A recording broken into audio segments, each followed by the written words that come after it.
اعوذ باللہ من الشیطان الرجیم بسم اللہ الرحمن الرحیم۔ السلام علیکم ورحمۃ اللہ۔ سورۃ المائدہ آیت نمبر 42۔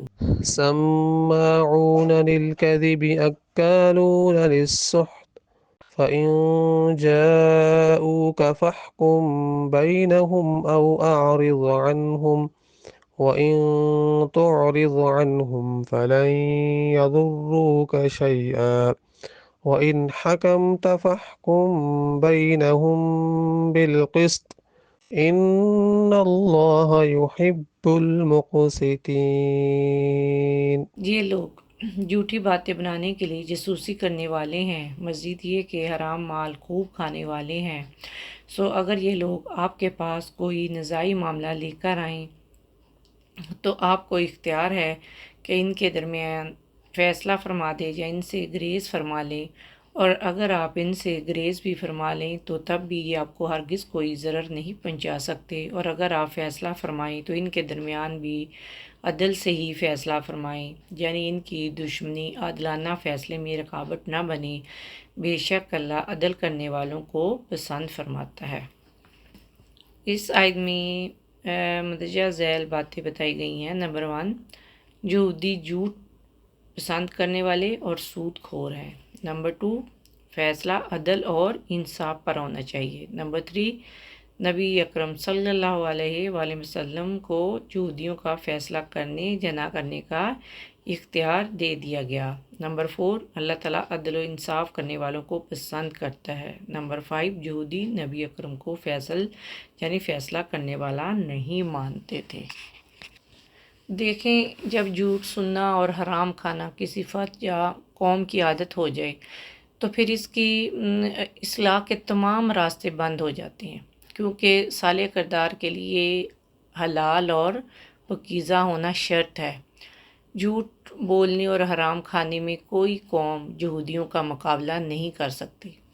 بعض مفسرین نے سخت کا معنی رشوت خوری بھی کیا ہے، تو رشوت خوری کا لین دین ہو یا حرام خوری کا معاملہ، یہودی ہمیشہ اس میں سر فہرست دکھائی دیں گے۔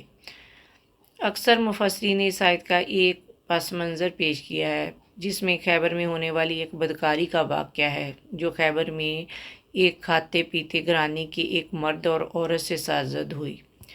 یہودیوں کے ہاں زنا کی سزا وہی تھی جو قرآن پاک میں بیان ہوئی ہے، لیکن انہوں نے اپنی بدنامی سے بچنے اور تورات کی حد سے بچنے کے لیے یہ مقدمہ نبی پاک کی خدمت میں پیش کیا۔ آپ نے یہودیوں سے سوال کیا کہ تورات میں اس کی کیا سزا بیان ہوئی ہے؟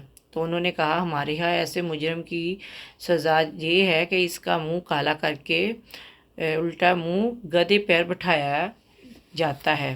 تو آپ نے فرمایا، ہرگز نہیں، تورات میں بھی اس جرم کی وہی سزا ہے جو قرآن مجید میں ہے۔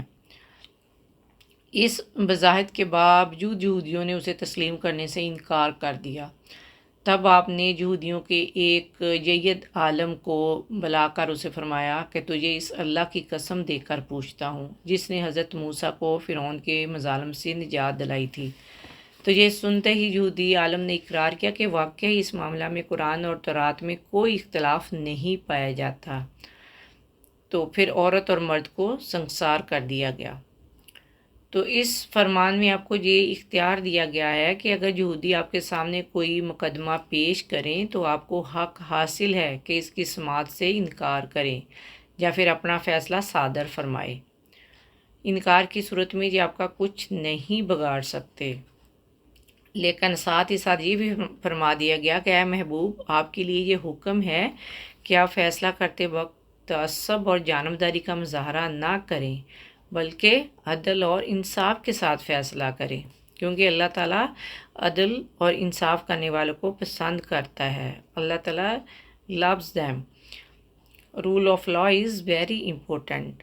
تو اہل علم نے یہاں اس بات کی وضاحت فرمائی ہے کہ اگر کسی غیر مسلم قوم کے ساتھ مسلمانوں کا عہد ہو تو اس صورت میں قاضی کو مقدمہ سننے یا انکار کرنے کا مکمل اختیار ہے۔